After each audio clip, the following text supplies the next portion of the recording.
did you have like lots of censorship issues with the network? Yes, we did. Not a lot, but we had a lot of, we had to always, I mean, we knew that we couldn't kill, but the action.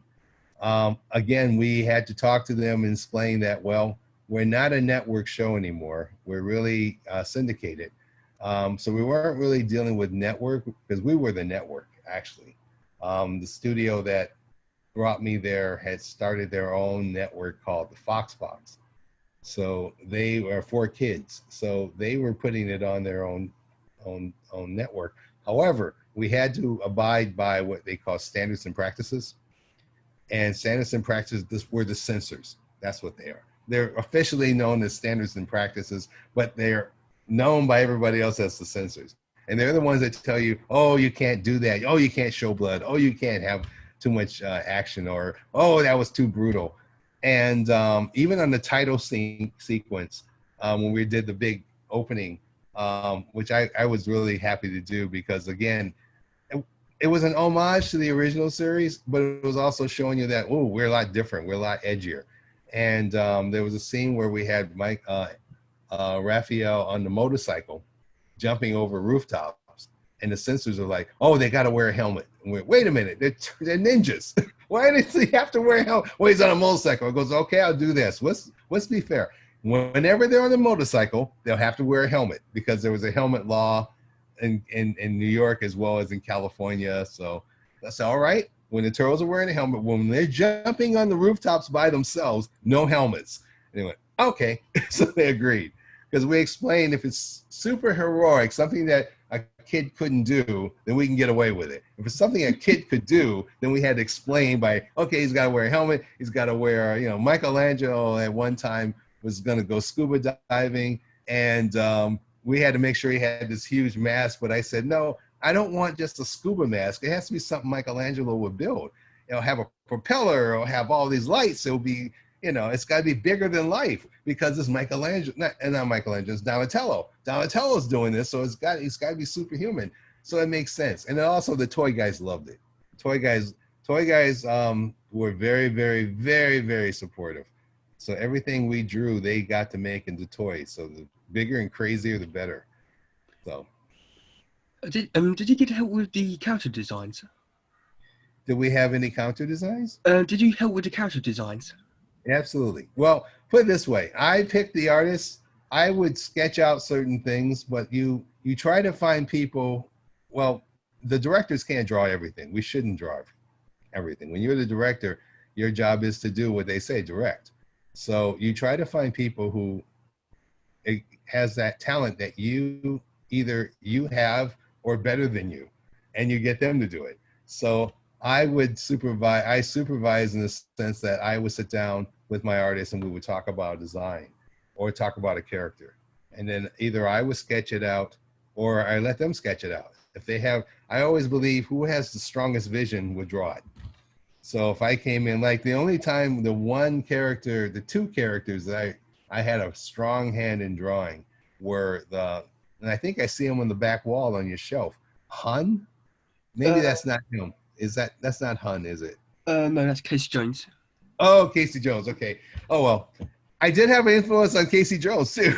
So every character I have influence on. I mean, once we got to the Turtles, which when we were trying to do the design, I didn't want to have them look exactly like what the comic books, because I felt that it wasn't strong enough. I thought, honestly, as much as it was Peter's style, I didn't think it would be as, again, strong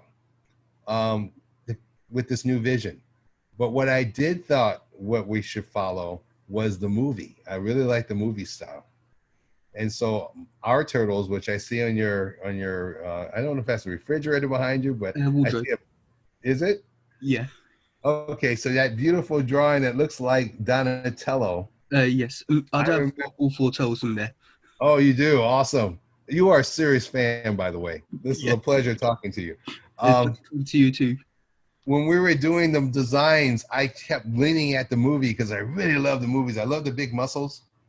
I draw big muscles. So that's why the Peter version, Eastman and Laird version, as much as they were the quintessential turtles, but for the stories we wanted, I wanted something closer to the movies. So I did the original sketches myself and my lead artist, who I always loved. I loved his work.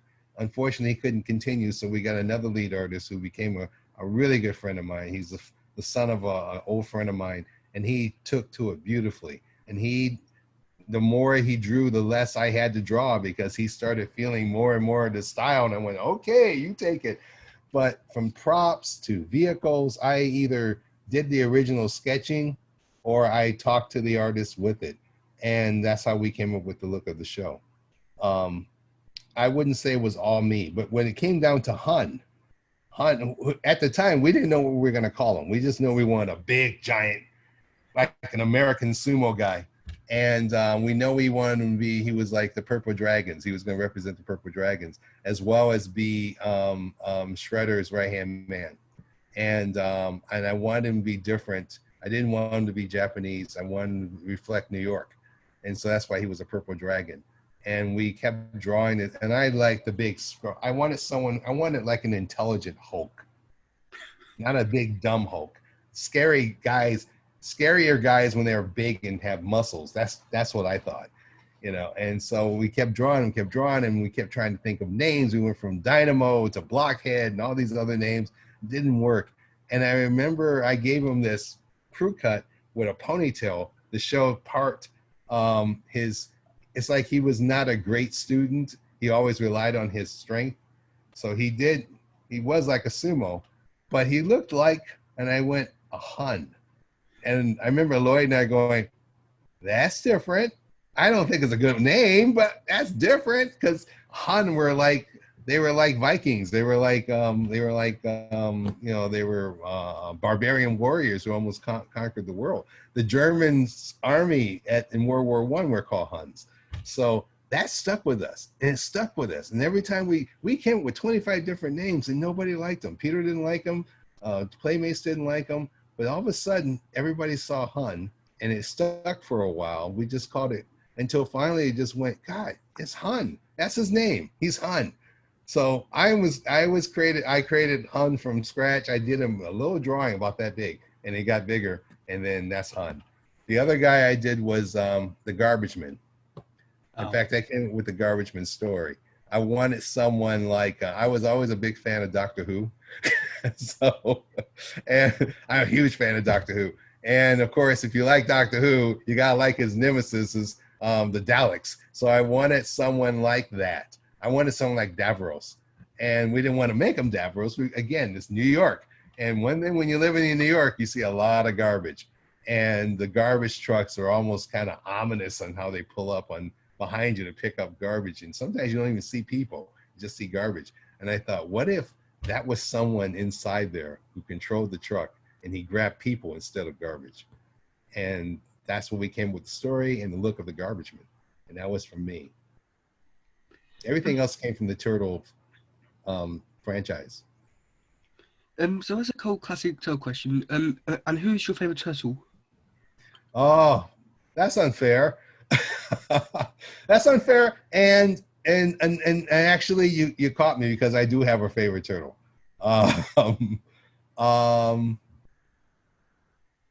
Leonardo. Wow. Why? You want to know why? Yes. Because when we designed the show, and again, not only influenced by the movie, but just turtle comics as well, Leonardo as the leader is supposed to be the ultimate ninja. More than just the ultimate ninja, he was a samurai.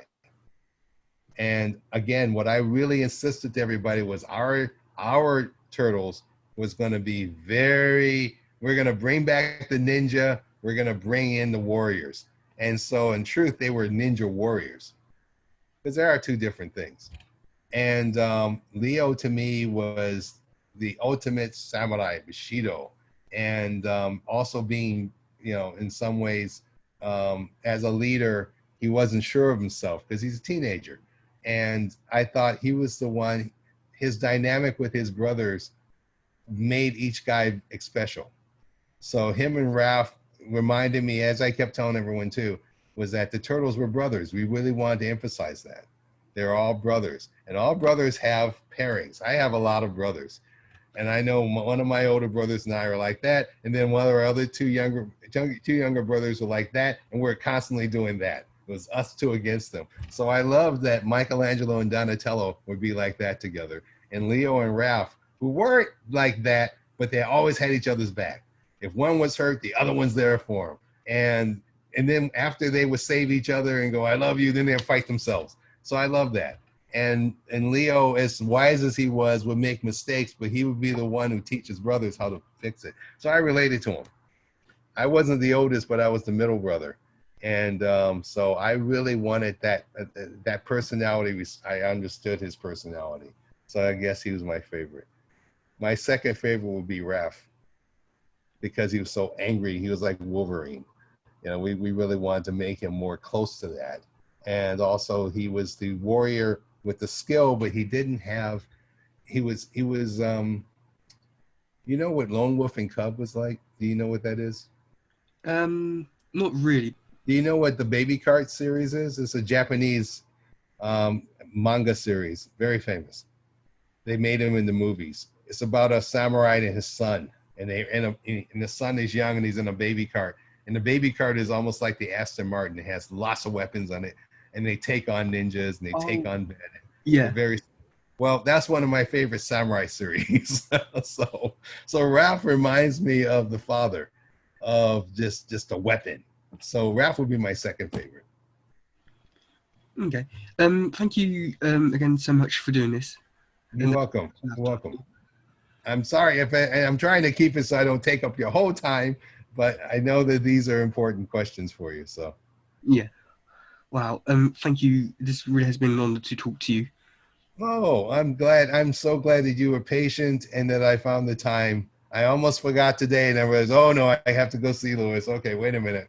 We got to make the time up today. I'm really happy that we got to do this, especially with such a fan. I'm looking at all the work behind you and like, oh my God, you really love turtles. That's great. Oh, this is that, and that's not even 10% of it. Like, oh my God. Probably over 400 figures, maybe. Oh my God. Oh. You know, it's funny. And when we had offices in New York, Playmates would give us a lot of toys, but I don't think I had, the only one who had more toys than all of us was Lloyd Gofi, the producer. His office was kind of like what you're saying. He had like over 400 toys, turtle toys. And so it's like there were times when I would go in and plot stories with him. It was like going to the toy store. We just sit and look at the toys. Sometimes we would play with them, and then ideas would come up. So he was a big fan. Okay. Yeah. Wow. Thank you. You're welcome. You're welcome. I hope this was helpful. I hope it's, you know. Oh, this is very informative. Oh, good. I know there's a lot I can't tell you because it's too long, but and I know there's certain episodes. I mean, what's your favorite episode? I want to ask you a question. What was your favorite turtle episode? I have two favorite episodes. One was from Fast Forward, where Darius Dunn was trying to kill Cody, and the other one was from season 4, where Casey was trying to kill Hunt. Yeah. I was really proud of that with Hunt and Tracy. That's another, when you asked me about censors, that was a big thing, was that we wanted Casey and any of the turtles or Raph to, when they were angry, that we would really show how sad they were, and we show how angry they were. So when they wanted to take on, in Raph's case, when he wanted to take on Shredder, or in Casey's case, he wanted to take on Hun, we said we did not want to make it soft. We want to kill them. Now, because they're heroes, we're not going to allow them to kill them, but we want to take them right to the edge where they go, no, I'm bigger than that. And that's when the censors went, all right, you're teaching a lesson, we'll let you do it. So that was another great moment where, yeah, we got it. So it was real important to show that when we implied that Hun killed Casey's family. So that's why Casey was so anti-Purple Dragons. And I wanted him to look different I wanted him to feel like this is a little trivia you probably don't know. When we designed Casey, we always, when we design cases, we sometimes design not, some people design just out of their head. Some people have to look at things in real life to get examples. And so when we did April, I actually met a young woman on the week before I left to go move to New York who looked just like her. She worked at a comic book store. And I looked at her and went, I love the way she looks. She looks different than any other April. And I used that design in my head with my artist, and that's how we came to her. But when we got to Casey, the first thing that jumped out of my mouth was Conan the Barbarian. So that's why his hair is a certain way. So he has to look like a modern Conan the Barbarian. His muscles, but he's not going to dress like a barbarian. He would dress as if Conan went to the gym, used a motorcycle, and all that. So that was our inspiration for our version of Conan, if Casey was Conan. Yeah. Well, I'm sorry to cut off short, but because I don't have the fully paid version of Zoom, it's going to cut off in a few seconds. Don't worry. That's all right. Yeah. So you end it any way you need to. It was a pleasure talking to you. Yeah, it was an honor to talk to you as well. Thank you. Let me know if you need to do this again. Well, I did have a few other questions, but I'll try and could try and do another one. If you would like to, yes, sure. Thank you. I'll talk to you soon. All right, talk to you soon. Take care. You too. Bye-bye. Bye.